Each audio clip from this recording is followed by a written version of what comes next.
Nos encontramos en la Biblioteca Carlos Monge de la Universidad de Costa Rica. Emilia, regresando al tema de la biblioteca, ya que estamos rodeados de libros, hay algunos lectores que se preguntan cosas como esta. Por ejemplo, yo siento que el personaje principal de la historia es la biblioteca. La biblioteca de la novela es una biblioteca como esta. El ambiente en que viven los personajes es un ambiente como este. Desde el momento en que se publica la novela, la persona que la ha escrito, en este caso Emilia, es una lectora más. Y esa lectora coincide con esa relevancia especial de la biblioteca a tal punto que yo también la consideraría el personaje más importante, el personaje principal. Si usted pudiera llevar algún libro al futuro, de todos estos que están aquí, ¿cuál llevaría? ¿Qué problema? Porque toda la sección de literatura me llevaría, y me llevaría también la sección de literatura de mi casa, en donde están mis libros amados. Así es que necesitaríamos poco menos que un tren hacia el futuro. En su libro se habla en varias voces. Hablemos un poco de ese estilo.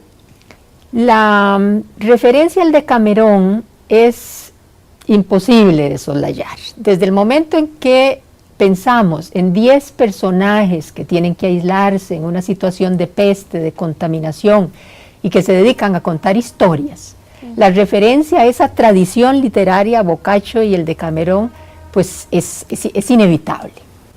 Ahora bien, el Decamerón es una pintura de época. Una pintura de época con incontables personajes, situaciones, caracterizaciones, y algo de eso pensé hacer. Desde que era estudiante, en mis épocas de filóloga en ciernes, ya yo veía en ese cambio de milenio que a lo mejor me tocaba vivir, la necesidad de escribir una pintura de época, porque poder testimoniar un cambio de milenio, ya no solo un cambio de siglo, implicaba decir qué mundo nos tocó vivir y qué mundo queremos. Y la referencia del Decamerón no solo en la pintura de época, como decía, sino en esas múltiples humanidades viviendo, con múltiples registros del habla, que también lo tiene y que traté de reproducirlo. Y una cosa más, Evelyn, un recuento de los estilos literarios del siglo XX. Yo creo que cada uno de los relatos por lo menos tiene la intención de reproducir un estilo literario. Tal vez de ahí arranca la pluralidad de voces y la cantidad de personajes, las múltiples instancias. Entre ese montón de voces, ¿hay algunas que le costó más realizar o que fue más difícil para usted? Todo el libro fue difícil, no lo oculto. Y ahí, si la ciencia ficción es difícil, yo diría sí es ciencia ficción, porque fue difícil hacerlo. Y en el resto, más que difícil o fácil, hablemos de doloroso o gozoso.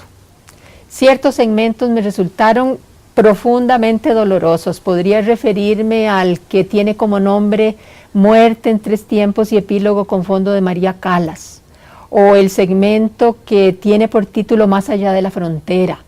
Me divertí muchísimo, gocé muchísimo y aún me divierte cuando lo releo el Escalón 41, por ejemplo. El de aquella mujer en la sala del cirujano plástico, sí, presumiendo que viene a ser cada persona que está allí sentada. Y estos relatos también coinciden con lo que piensa el lector. El lector, cuando llega a comentarle sus relatos favoritos, porque siempre lo hay, ellos también coinciden con los suyos. Ha sido muy interesante, porque lo que me han manifestado los lectores se ajusta bastante a lo que representan los personajes de la novela, que están leyendo los mismos relatos que el lector lee. Y allí me he encontrado con lectores con gran sentido de la aventura, como Fausto. Me he encontrado con lectores con gran sentido de la sensualidad y del placer, como terminan siendo Amador e Isabel. Inclusive lectores muy bravos que quieren las cosas más sencillas y se impacientan cuando se les pide colaboración o se les pide asumir la complejidad, como es el caso de Flamina. Entonces no siempre es el escritor el que lleva la batuta, en este caso también es el lector. Lo más lindo es eso. Eso es lo interesante. Pero hablemos de escritores y veamos qué novedades tiene la editorial de la Universidad Estatal a Distancia, después del siguiente segmento aquí en Punto y Coma.